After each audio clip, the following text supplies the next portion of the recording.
you, Shock, is, everybody in the game, they're going right, you always go left.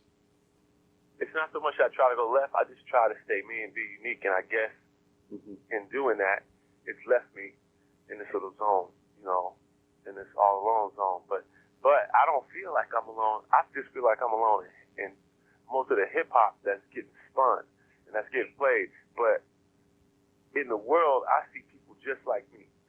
I see them in parks and airports and in the stores and restaurants. And you see people just doing their thing and living their life, and I don't see as many. The people you see on television, like the rappers with the diamonds and the full extra blown life, I don't see as many as those people in the world. I see them sometimes, but I really just see regular people. Yeah.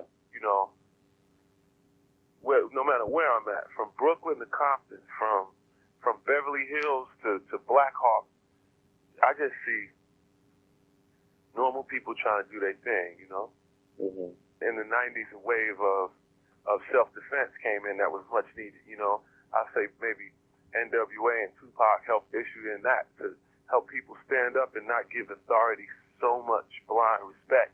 Yeah. Check authority. Question them when they're not acting right. That's what Pac taught us, got us aware of, got us all looking at these, authority positions through microscopes and making sure, wait, that's not how it go. We got gangster, and we needed to get gangster because we was laying down, taking a lot of shit on our back. Now we standing on our feet again. Now that we have the power and the focus, people are focusing on us. Now what are we going to say? Now we got to give the jewels. Now we got to bring the compassion back into the game, How did you first meet Pac? Layla Steinberg, she's a Jewish lady. She was... What's her first name? Layla. Lola? Leila. And last name is Steinberg. I think it's ERG at the end. Okay. But she was flipping through Pac's poetry books and said, wow, this cat is gifted, But he didn't really have a place to lay and rest and do his craft, so she let him move in with her. And she said, I know this guy, Atron, who manages Digital Underground, and I'm going to try and put you in touch with him. And she called him and said, there's this kid, he's real special. I wish you check him out. And then he considered signing him, and he called me and said, oh, I got this kid, they think he's real special. I'm thinking about signing him. Would you give him a listen too? And that was right when we were mixing our first album, Sex Package.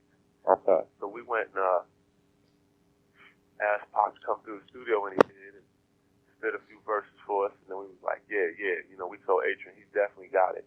Just, let's mess with him. So we started putting this demo together from day one. And even though Sex Package came out without him on it, he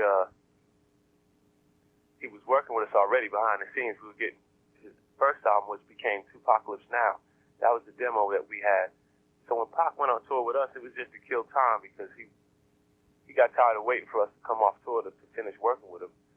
He was like, he said, man, I might be dead or locked up by the time y'all get back. Let me roll with y'all.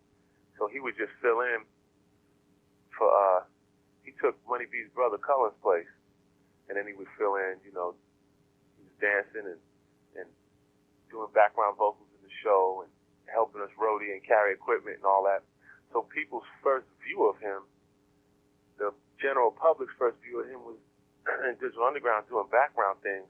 But little did they know, we were shopping him the whole time. He had an album done, and we definitely recognized him as an MC. Did you produce most of that album?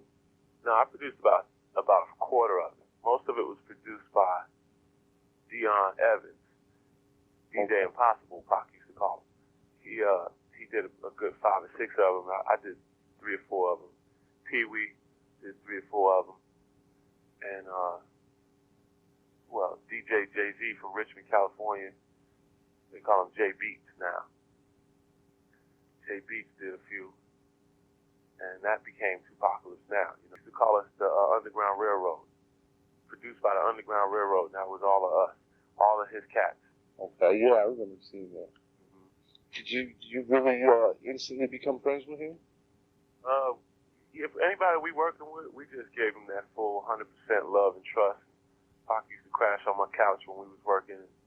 He used to like, hang out with all of us wherever. He'd get a ride in from Marin into Oakland and hang out with us when it was time to go to the studio or time to go on tour or whatever. And then finally, when he got signed, we helped him do the applications and got him his first apartment. Wow. In one of the buildings that my man Smooth was managing. Smooth was a singer in Digital Underground, but he also managed these apartments. And that's where Pac had his first apartment in Oakland. Wow. On MacArthur Boulevard, yep. And then from that point on, little by little, when I wouldn't see Pac, every time I'd see him again, there was a little something more about him. He had a couple new tattoos, or all of a sudden he got a new car, and then all of a sudden he's in a movie. All of a sudden it's time to work on a second album. I would come through the studio to drop tracks. And, I would see him at the parties and at the sessions, and I'd see him on the road and stuff. But I wouldn't see him as much. I wouldn't see him as much behind the scenes anymore. Uh-huh. You could figure it out. This is what we do. So you can we just close this door. It's right there. Yeah. It's a bachelor pad.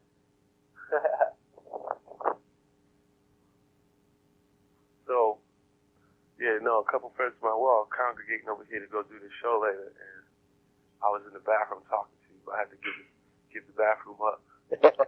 Once he started getting his thing moving, I would see him like he would see me. Like he would see me at the functions and stuff, but in between that, he was doing his thing. Going from house to house, different people he knew who made beats, getting the beat from them. Different people he knew who made beats, getting the beat from them. That's why if you listen to Tupac's first 3 or 4 albums, matter of fact, all of his albums, his whole career, they were always produced by a big variety of people. Yeah. Because he wasn't the type of cat to just sit and give one person a shot. Yeah, he wasn't waiting for his turn. He was moving around getting his thing done. Yeah. But his turn was the fact that he had an end and he took it and ran with it. Where some cats, might just sit and wait for other people to motivate their moves. Pac was making his moves and following up on every phone call and taking numbers the whole time we was on tour. So when we get off tour, Pac would just get in the streets and follow up on all of those little connections he had made. So if 2 months went by since we've been home, next time I see Pac, he got half an album did. Wow. So I'm shocked. I need a couple from you, but this album's almost done. Shit. And it was always like, can you do it this week? Can you do it tomorrow? Because I got to turn this shit in 3 days from now. So it was always a quick thing with Pac. Mm-hmm. Even I Get Around was like the last song to go on that. Wow. That album. I remember when we was mixing it, he was like, man, as soon as you get it mixed, we got to Federal Express it to where they mastering the album. He had his own manager.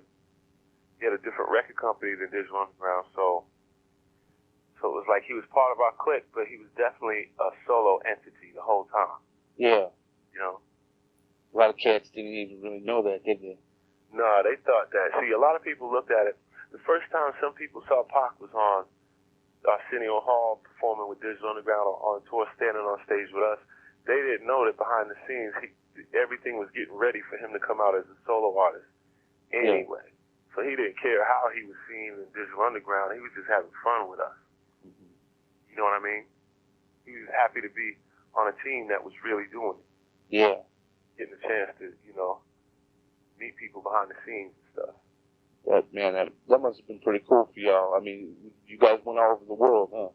Yep, and then while we were on tour, even though Digital Underground was the act that was performing, along with Queen Latifah's backup hype person and roadie was Tretch.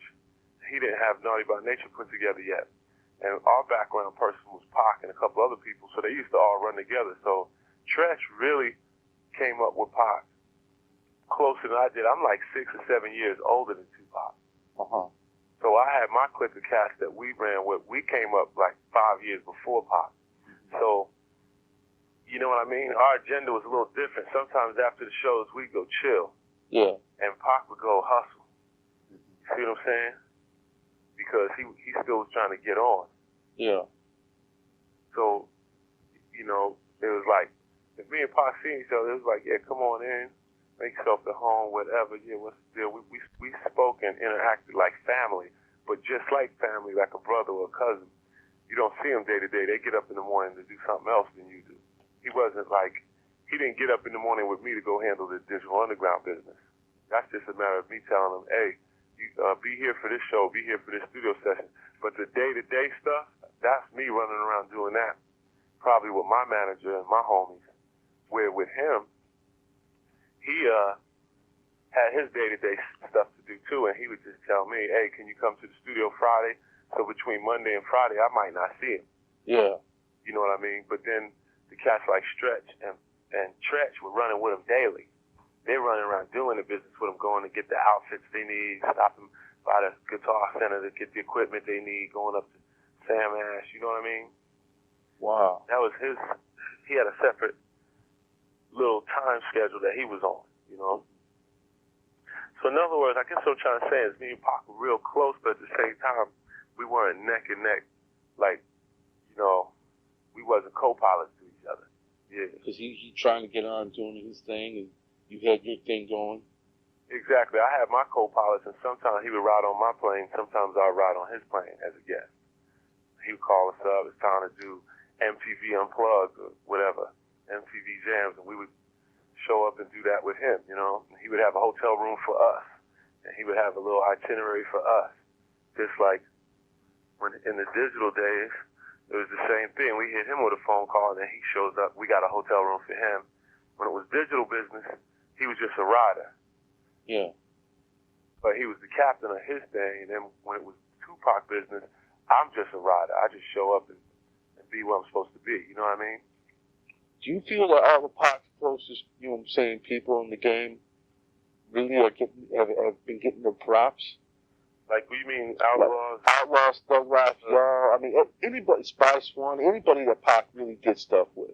Well, it's kind of up to them and up to them to keep it moving and to keep interesting things coming through the camp so that people focus on that. And Pac was doing a lot of that stuff for him. So you take Pac out of it, and some of it was like, for a while, Thug Life and Outlaws, they were like a body without a head for a while, so they probably had to get it together and figure out what was going to be the brain of their situation at that point. Mm-hmm. You know what I mean? I guess that's one of the reasons that Digital Underground was able to keep moving, even though Pac wasn't around day to day, is because I was the central figure in Digital Underground. I'm still here. Yeah. But Pac was the central figure in some of those situations, and he's not there. So it was hard for them to organize their missions each day, you know. Yeah. When he first. Yeah. I never thought of it like that, too. Yeah, one of my favorite songs of all time was the Loonies remix. I Got Five on it with the man. Yeah, it was incredible. Everybody was in the vocal booth at one time. When it was your turn to run, you just stood up to the mic and did it.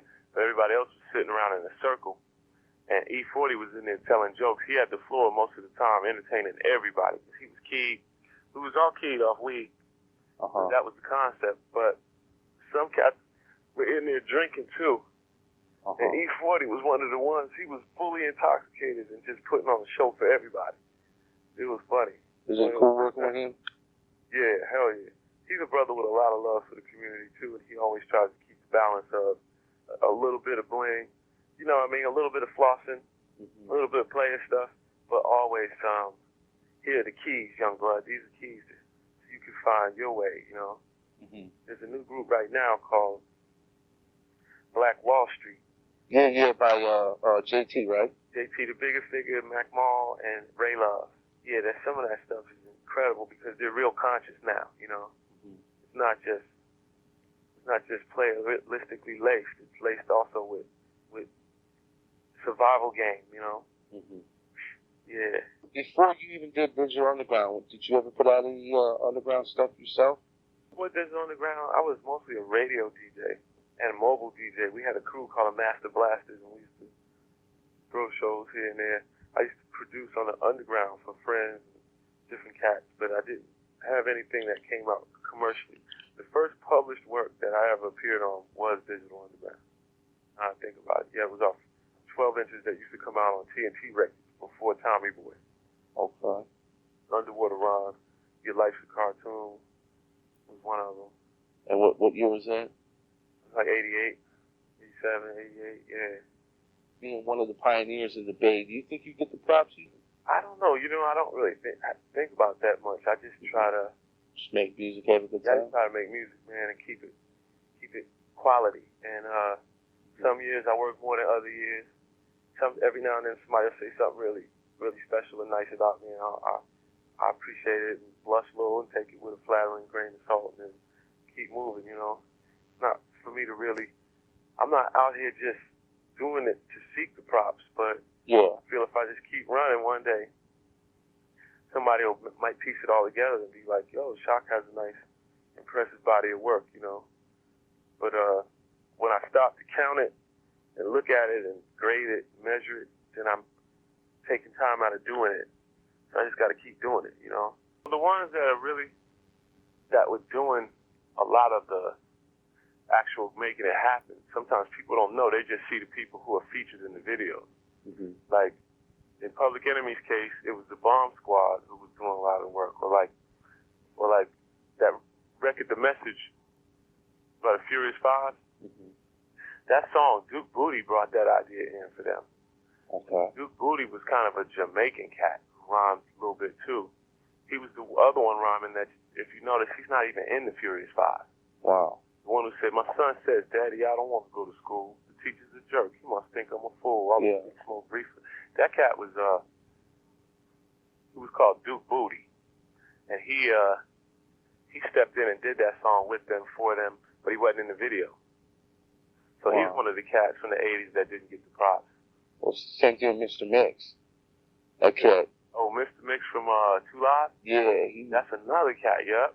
If you're too far in the future, and if you live too far in the past, then you're spiritually dead in the now. Yeah. So a lot of times you could be more futuristic for your own benefit. But it's cool if you're a cat who just wants the recognition and the props, mm-hmm. and doesn't necessarily have to have the national acclaim, then he could smile. He could have that prideful inner smile, and he knows he created that sound. You know what I mean? Yeah. Just like there was a few things that Digital Underground did in the beginning that later became West Coast and South staples, like the way we used to produce our tracks with the music mixed in and the way we incorporated funk into it. But, when I listen to like The Chronic and other albums that lean heavily on not just Knee Deep, but some of them George Clinton songs, I just, I feel like that lets me know that we were going in the right direction. But we didn't really completely exploit it as much as Dre did. So Dre gets credit for that. He put that kind of work in. So he got that kind of, and we're not the first people to mess with it. Because De La and APMD was just starting to dabble in a little bit of P-Funk. Yeah. You know what I mean? There's nothing really new under the sun. And before us, before any of us was doing it, that whole style and those sounds, there was people doing that before them. Even Parliament, who had that original sound, owe a lot of that to Junie Morrison. He was the keyboard player. He was the one who didn't get the credit in P-Funk for doing all the tracks on songs like Knee Deep and One Nation on the Groove. He was the keyboard player, formerly from the Ohio Players. Wow. Joined Funkadelic and made all those songs for George. Wow. Yeah, he was the keyboard player on Funky Worm by Ohio Players, that breakbeat that everybody uses with that little,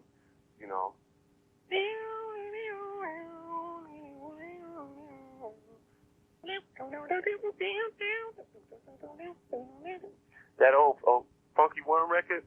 That's the same keyboard player who played all the keyboards later on all the Parliament hits, and who later got all of his bass lines and everything copied by Me, Myself, and I, De La, Kiss You Back, Digital Underground, Dre Day, and What's My Name, Snoop, by Dr. Dre and NWA. We were all actually getting something that was started in 1972 by Junie Morrison, the keyboard player for the Ohio Players. Started all of that kind of worm, whiny, dolphin, buzzy, like bird sounding Moog synthesizer stuff that later became known as the G sound. But G-Funk, but it was really, you know, the cat who just really just turned the synthesizer on and found that was from way back before even hip-hop. Yeah. How do you feel about the state of hip-hop right now? We're going to rescue it. We're going to rescue it. It's a little material, and it's a little rude in material. Yeah. But we're going to rescue it. Right, man. I look at it like this: when you die, you can't take none of that shit with you. Exactly. You know? You can't take none of it with you, but you can leave the world a better place. Yeah. That's the goal, I would imagine. You're the first rapper that had an alter ego as a Humpty. Well, what made you come up with that? God. Well, I kind of lucked into it just goofing off on that song, Do What You Like. Mm-hmm. Was trying to break all the rules in hip-hop. And one of the things they say in hip-hop is that, you know, you're not supposed to change it up. You're not supposed to bite rhymes. You're not supposed to. So I was imitating people on that song. And it kind of just evolved into Humpty, you know. And by the same token, the Piano Man's another alter ego I use. He's a jazz R&B piano player that works with us. That's how we used to play it off.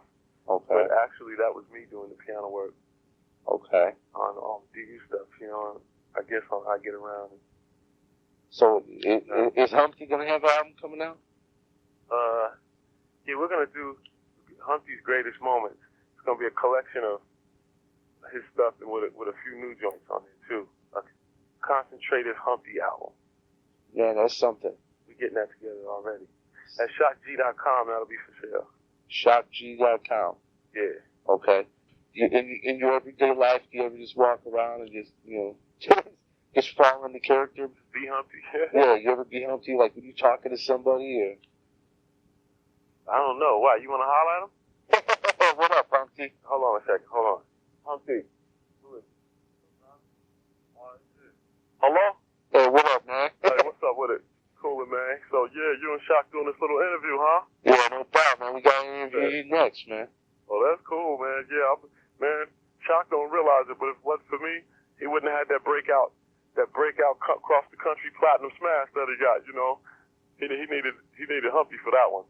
But I'm really liking what he's doing on Silver Mix Planet. You know, he even let me get down. I'm on one called Your Son Is a Pimp.